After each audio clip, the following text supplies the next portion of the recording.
This is KUGAN CASSIUS for IFL TV. We're at the XL here for the Match and Christmas show. With me, I've got George Groves, who's working for Sky Sports tonight. How are you, George? I'm very well, thank you. Yeah? KUGAN, yeah, Christmas is coming. You excited about Christmas? I think so.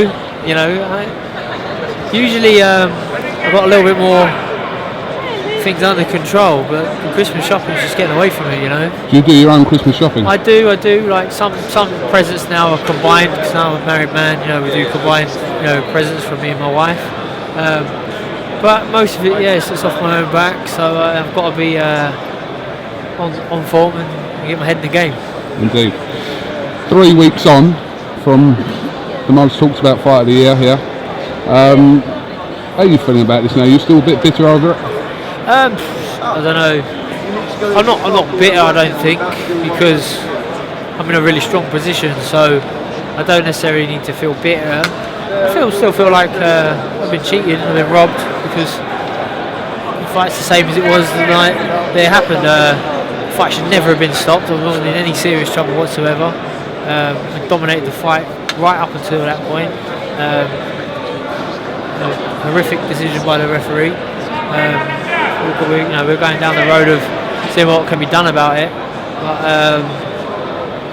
other than that, I spoke to you directly after the fight, and obviously it's not really the ideal time, but you know, you still just spoke how you saw the fight. Then you've obviously watched it back as soon as you've got back, and you know, is everything the same as what you thought on the night? Yeah. It was apparent when you watched it in a replay. And sometimes you got that anxiety of seeing a fight just in case it wasn't how you said it, you know, like, or maybe you mistimed something, or sometimes things just don't look how they actually are.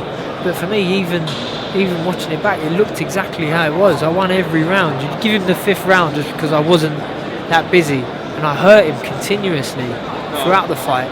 And in the 9th round, he landed a couple of shots, and I did what all good fighters do, is not let it become an issue. I defended, I evaded shots, was making him miss, and I was firing back and landing as well. So in that respect, I was fully capable of defending myself. I knew exactly where I was and what I was doing. And for me, I think, well, what exactly was I up against that night? Did I not only have to take on Carl Froch'S, heavyweight and super middleweight champion of the world, and beat him, but did I have to beat him in every second of every round and not give him one tiny bit of success? Because that was all he got, was a tiny little bit of success in the night, and the fight got stopped. It wasn't as if the tide was turning. It was as if he won the previous rounds and he was building momentum. Nothing. Even the start of the 9th round, I buzzed him with a jab. So the fight was totally in my control. I'm not going to speak hypothetically and say, oh, 10 seconds more and he would have been tired and I would have knocked him out, or I would have gone on to win on points with him. I'm just going to say the fight's unfinished. That's how I felt on the day, and that's how I feel now. I was totally dominating the fight, and in all likelihood that would carry on. But the referee stopped the fight before it was finished. So at best case, we need to have a rematch, you know. I know no one's going to say, hold on, that was the wrong decision, you would have won that, here's the belts. So I'm happy and willing to fight him again, and the fact that he has no options but to fight me puts me in a really good position. I'm sure conversations have been had between Carl and Eddie, and you and Eddie and whoever else, and you know, about the possibility of having a rematch.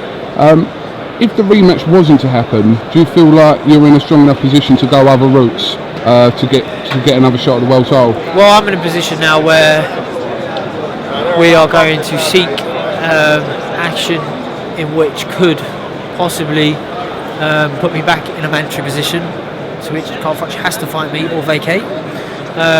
If that happens, then obviously I'll be fighting for a world title, whether it's against Froch'S or not. So regardless, I'll be challenging for a world title soon. But obviously, my stock has risen and I have plenty of options, and people see me as a good opponent. Promoters would see me as a good opponent because they know I'm an entertaining fighter. So obviously, you look at the champions out there: Froch'S, Ward, Speaker, and Stieglitz. If I wanted to, I could pretty much get a fight with any one of them. Apart from at the moment, the hardest one to get a fight with is Carl Froch'S, and we all know why. The decision, or what happened in the fight, wasn't Carl's. You're going to need to take down All right, okay. I was going to say it wasn't his fault. So is there still a dislike there, George, with you and Carl? He dislikes me, and everything was for a reason. For the build up to the fight, I told him the truth, and that was all. Didn't dislike him. Didn't really think anything about him. He said things that I proved to be a lie. So, he says he's going to do this, he's going to do that. I've done this, I've done that. About my legacy. Well, talk about being a man who'll fight anyone. Now people are actually saying, we want you to fight me.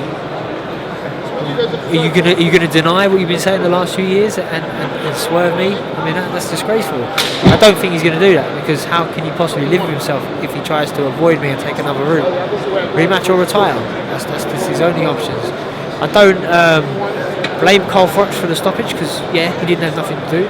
He was very ungracious with the decision, in which he had an absolute lottery ticket. Everyone knows it. If he had said, do you know what? He could have gone. I reckon I could have stopped him, but it was too early, and was a bit gracious with it. Maybe people might have sided with him a little bit. But the fact that he's adamant that he could see into my eyes, and all he had to do was land one more shot, and he was gonna end my career at 25. Well, let's get real, Carl. You obviously are not watching the same fight that everyone else in the arena was, or that I was. So. That's how he has to choose to gain confidence for himself, then so be it. As long as it gets my rematch, I'm careless. Okay, just finally, have you sorted out your promoter situation? No, I'm waiting for you to make me an offer. Alright. Make me an offer. Alright, I'll make you an offer. I'll put email. You've got to go now, so you better make me an offer. You Thanks put a lot. pressure on us. I'll put it on email. 10 million for your next fight. Okay. Alright, done. Well, it's done. Sealed. Keeping cases, George Groves, IFL TV. Thank you, George. No. Put your money where your mouth is.